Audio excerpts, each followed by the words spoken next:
ভাই, মুসলমান কোথাও বিপদে পড়ে গেলে সেই বিপদ থেকে উদ্ধার করার জন্য আমরা অবশ্যই সচেষ্ট থাকিব।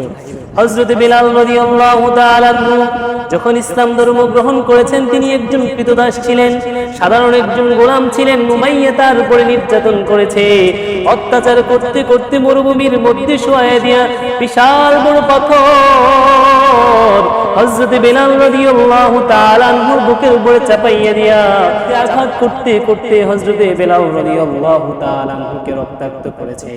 এই নির্যাতন করেছে শুধুমাত্র আল্লাহ তাআলার শাহাদা বাক্য তেলাওয়াত করার কারণে, নির্যাতন করেছে প্রিয় হাবিবের রিসালাতকে বর্ণনা করার কারণে। এই নির্যাতন যখন দেখলেন আবু বকর সিদ্দিক রাদিয়াল্লাহু তাআলা আনহু, তিনি ভাবলেন মুসলমান তো আমার ভাই, বেলাল যেই দেশের হোক না কেন, বেলাল যেই মর্যাদার হোক না কেন, বেলাল কালো হোক অথবা সাদা হোক, বেলাল যেহেতু মুসলমান হয়ে গেছে সেহেতু সে আমার ভাই, তার পাশে দাঁড়ানো আমার দায়িত্ব।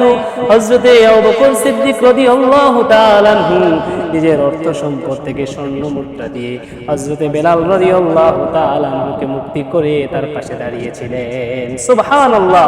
এভাবে মুসলমানের পাশে দাঁড়াবে। এখন তো ইসরায়েলে ফিলিস্তিনের মুসলমানদেরকে নির্যাতন করা হয়, তাদেরকে ধ্বংস করে দেওয়া হচ্ছে, তাদের উপর জুলুম করা হচ্ছে।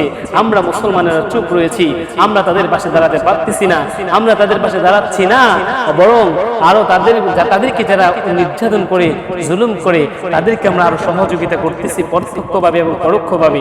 এই জন্য আমরা আরো সচেতন হতে হবে। পৃথিবীর যে প্রান্তে মুসলমান থাকুক, মুসলমান আমার ভাই। পৃথিবীর যে প্রান্তের মুসলমান যেই কালারের হোক, ধনী হোক, গরিব হোক, সাদা হোক, কালো হোক, সে আমার ভাই। তাকে ভাইয়ের মর্যাদা দিতে হবে, তার পাশে দাঁড়াতে হবে, তার প্রয়োজনগুলো পূর্ণ করতে হবে, তার বিপদে আমাকে পাশে দাঁড়িয়ে তার বিপদগুলো দূর করে দেওয়ার চেষ্টা আমাদের মধ্যে থাকতে হবে। তাহলে পৃথিবীর কোনো বেঈমান, কোনো কাফেররা, কোনো ইহুদি খ্রিস্টানরা আমাদের মুসলমানদের উপর নির্যাতন করার মতো সাহস তারা কখনোই খুঁজে পাবে না।